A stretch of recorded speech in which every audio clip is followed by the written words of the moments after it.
আবারও কিন্তু একটা নতুন ভিডিও নিয়ে চলে এলাম এবং আজকের এই ভিডিওতে আমরা কথা বলবো সুপারস্টার জিতের মুভি বুমেরাং তার 14 দিনে এসে কত টাকা বক্স অফিস কালেকশন করেছিল এবং কথা বলবো শাকিব খানের মুভি তুফান তার 14 দিনে এসে ইন্ডিয়া থেকে কত টাকা বক্স অফিস কালেকশন করলো এবং এই 14 দিনের বক্স অফিস কালেকশনে কে কার থেকে এগিয়ে সেটাই বলবো আজকের এই ভিডিওতে।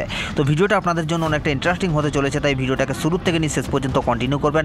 চ্যানেলে যদি ফার্স্ট টাইম হয়ে থাকেন তো প্লিজ চ্যানেলটাকে সাবস্ক্রাইব করে ভিডিওতে একটা লাইক করে দেবেন। তো চলুন ভিডিওটি শুরু করা যাক।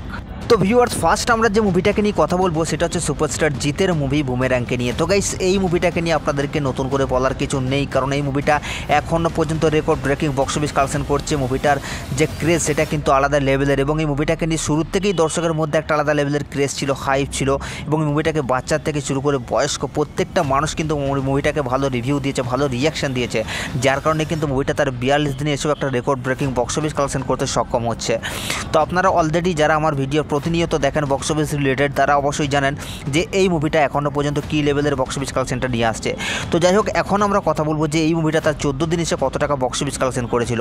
তো গাইস, এই মুভিটা তার 14 দিনে এসে বক্স অফিস কালেকশন করেছিল প্রায় 16 লক্ষ টাকার মতো এবং টোটাল 14 দিনে মুভিটা বক্স অফিস কালেকশন করেছিল 6,70,00,000 টাকা।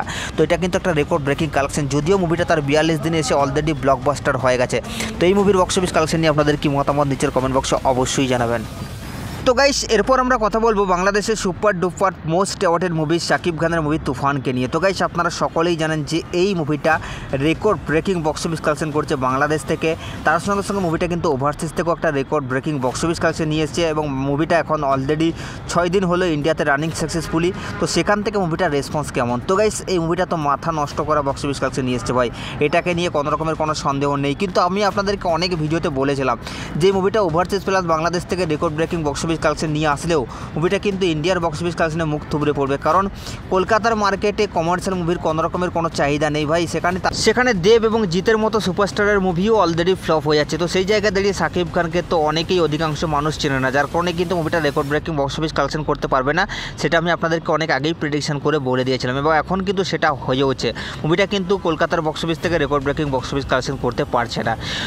তো ভিউয়ার্স, শাকিব খানের মুভি তুফান তার অলরেডি ইন্ডিয়াতে 14 দিন কমপ্লিট করে নিয়েছে এবং ডে 14তে সে মুভিটা বক্স অফিস কালেকশন করেছে প্রায় 37,000 টাকার মতো এবং টোটাল 14 দিনে মুভিটা ইন্ডিয়ার থেকে বক্স অফিস কালেকশন করেছে 70,83,000 টাকার মতো। তো গাইস, এই মুভিটার বক্স অফিস কালেকশন নিয়ে আপনাদের কি মতামত আপনারা কিন্তু নিচের কমেন্ট বক্সে অবশ্যই জানাবেন, কারণ আপনাদের মতামত জানা আমাদের জন্য অবশ্যই জরুরি এবং এই দুটো মুভির বক্স অফিস কালেকশনে আপনারা কোন মুভিটাকে এগিয়ে রাখছেন সেটাও কিন্তু নিচের কমেন্ট বক্সে জানাতে ভুলবেন না। আরে সাবস্ক্রাইব করে দাও নেক্সট ভিডিওর জন্য।